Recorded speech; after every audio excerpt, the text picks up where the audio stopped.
Welcome to the Unraveled.Podcast. My name's Aleena. And my name is Nina.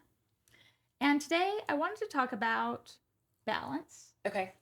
Work-life balance, how to not get burnout. Okay. I think we all run multiple businesses. How do you balance personal, professional? And so I was thinking about something that is important to me when it comes to finding balance, and that is having certain morning routines are very beneficial for me.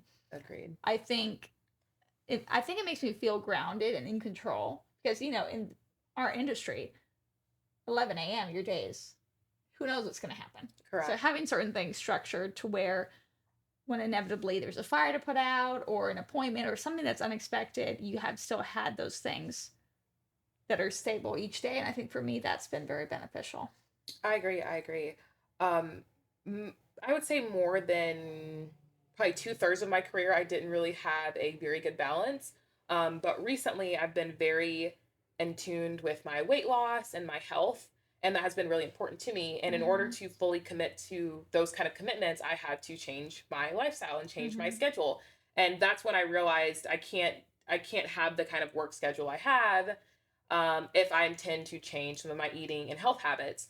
So I think two of the most important things when you're losing weight and you're trying to maintain your health is working out and eating right. So I had to figure out a way to incorporate both of those things in my schedule. So I've penciled out about 3 hours a day in the mornings to go between getting ready to go to the gym, getting ready from coming from the gym, and being at the gym. So that's 3 hours of my morning. And then another 2 hours in the evening that I prep and make dinner every single evening.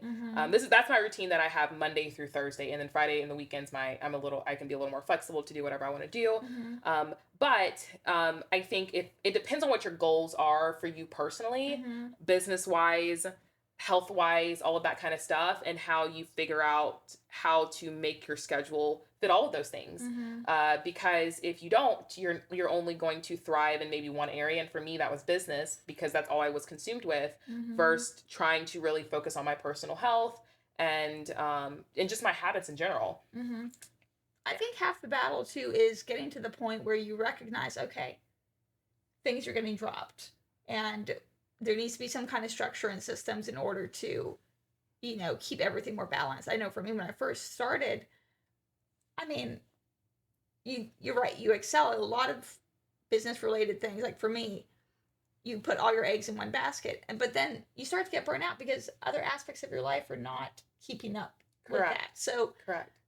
I think realizing it a couple years in, it's like, okay, wait a minute, this is not sustainable. And so how do you find a way to manage your physical, mental health, family, other, things that are going on in your life besides business? I think it really just boils down to what your goals are in life. And I'm not talking big goals like, I want to make $1 million or anything like that. I'm talking about what are your goals in life personally, physically, mentally, educationally. Like, what are those goals? And then how can you incorporate that into your daily schedule to achieve those goals? And again, like for me, mine was health. So I figured out how to incorporate that. And then another one of mine is education. I want to learn another language. I also want to be more educated in just certain areas of life. And so that's reading a book. And for me, I don't have time to sit down and physically read a book. But you know what? I'm in the car all the time, that I do have time to listen to an audiobook in the car. So that's where I'm finding a way to incorporate what I need, what one of my goals is. I'm finding a way to achieve one of my goals by figuring out how to incorporate it in my schedule to make things all flow seamlessly. So I also know I know I'm not going to sit down and read a book for 2 hours, but I know I've got a 15-minute drive to my office, another 15-minute drive back home. That gives me an opportunity to listen to an audiobook or my podcast for the language that I'm trying to learn to be able to achieve those goals. Yeah. But you had to stop and kind of figure out, okay, what are my priorities? Correct. What are some things I'm trying, the language you're trying to learn, your focus on your physical health. You did have to pause and be like, okay, wait a minute. I want to focus on these things too, in addition to growing. It's kind of like slowing down to speed up. Yes, absolutely. Absolutely. And when I tell you, it was such a huge adjustment. The schedule was such a huge adjustment to me, but it has made a world of a difference in my life and how I feel. Just because it's nice. And also, like, one of the things I do as well is because I don't pencil out personal time for myself. So I know I cook dinner between 5 to 7 p.m. every single day. After 7 p.m., that's my personal time. Rather, I want to, be working on the other language that I want to learn, spend time with my family. I can do whatever I want after 5 o'clock. Yeah. And if I have an emergency with work, I can address that. I'm not sorry, after 5 o'clock. If I have an emergency with work and I have to use my computer, I can address that after 7 o'clock. Yeah. I've got that time and that window to do it, versus before it was just whenever something happened, whenever I was needed, I would get up and run. I don't even take appointments on the weekends anymore. Unless I have a client that's coming into town and it's the only date that they can do, then okay, I'll make it work. But it's very rare that I take appointments on the weekend. And because of that, it's allowed me to go do other things I want to do. Like most of the time, like lately I've been in Atlanta every single weekend. Yeah. Because I really like going to Atlanta. I don't want to live there, but I like going to Atlanta. I enjoy the aspects of it. And I get to do that because I've allowed myself to be like, hey, I've set boundaries for myself to be like, I'm not taking appointments on the weekends. Like, this is a boundary. I'll catch you Monday. Yeah. But I do want to, clarify, because, I know you, but if an agent who's newer in the business is listening to this. Probably don't have that luxury. This is not your sign to take a vacation necessarily. Sure. If you have built a business like Aleena has, where you have people that you've hired, a team that you've built, where things are flowing and you're choosing just for your own mental health and relaxation to take time. But if you're a solo agent just starting out, you better hustle. You got to do what's good for your business. Work. Yeah, you got to do what's good for your business. And what may work for me or you might not be as good for a newer, experienced agent. And if you have a family and you have the flexibility to do that, then by all means, do what's in your mean. But you may not be as successful starting off doing the same things that I do. Because when I was 18 and getting into real estate, I was taking calls at 9 o'clock at night. You want to see property tomorrow morning at 7 a.m.? Sure, I'll show you property. I was showing anything and everything. It didn't matter. But I think it depends on what your goals are for your business. And if your goal for your business is to be one of the best agents and, do 30 million in sales, then, you've got to put the time in to do that. Yeah. Definitely. And I think I've already reached a lot of my real estate goals at this point. Like, I still have real estate goals. It's just work harder, work smarter, not harder. So I want to make the same kind of money, just not as hard as I've been working before. Yeah. And in my time in the industry, I think that's certainly possible. That's my goal now. But I think, again, everybody's in a different phase of life, and it just depends on what your goals are, and what you need to do for your schedule to make sure those goals happen. Yeah. And I think it also is important to take a break and kind of figure out and pencil in your personal time, pencil in personal things you want to do so you don't get burnt out. Yeah. And it's funny that you say all that, because this year that's kind of a focus too, to work smart, not hard. You want to grow, but then if you're so busy, all you do is work and you never take time to enjoy your life, what's the point of working? To what end? And so for me, this sounds kind of crazy, but I've won every award an agent could win as far as getting into the industry. And so right now, how I'm viewing it is like, what is sustainable? How can I be more selective with the clients that I take on? Sure. The ones that bring me less stress. Because in the past, every single client I would take on. Now, absolutely not. You ghost me one time, forget it. Oh, I 100%. I agree. I agree. Forget it. Like the disrespect.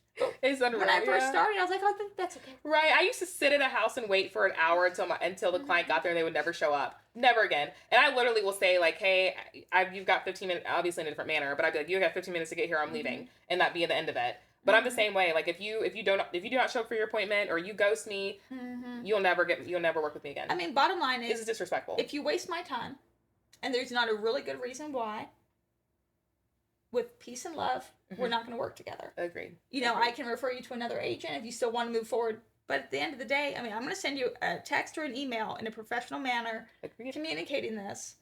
But between you and me, and for our audience, I'm not here to have my time wasted. So you ghost me one time, you lied to me one time. No, we're done. I agree. Because I don't need your business.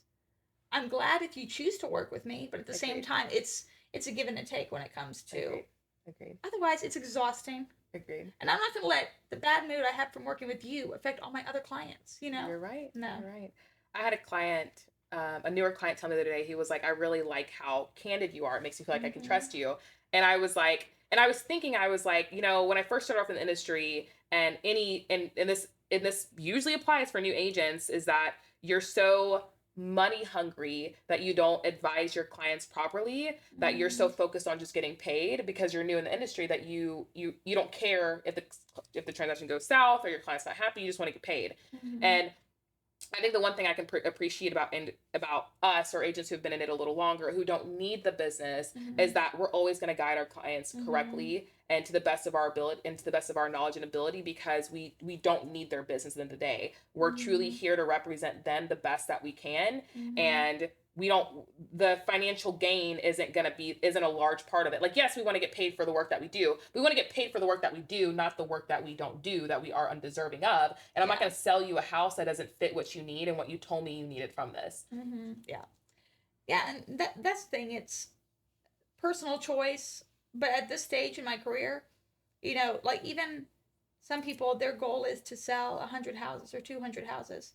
That's not not the goal. I mean, for those people who do that, that's awesome. That is the career that you're choosing. But even this year, I've started to take a little bit of time off on the weekends, start to relax. And it is quite nice, because from like how you and I both grew up, always having to work and be focused on that only.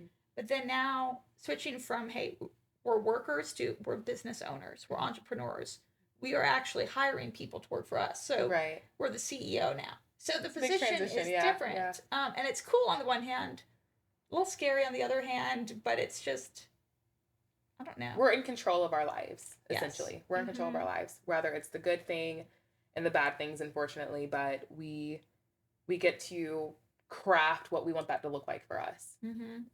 And for some people, it looks like working nonstop, never taking a break, everything falls apart, and that's what they're choosing. But for me, family's important, time off is important, and so just balancing everything so you don't get burned out. Because if you get burned out, it's your body and mind forcing you to take that break anyway. And then usually you lose business, or, you know, it doesn't usually go well. Versus if you are choosing to get up and exercise, or choosing to take the weekend off, you know. It's a bit more balanced, and I think that's healthier. I agree. So, well, I think that wraps up our time for today. Thank you for listening to us. You can listen to us wherever you listen to podcasts, and find us on social media. We release a new episode every Wednesday. Thanks for watching.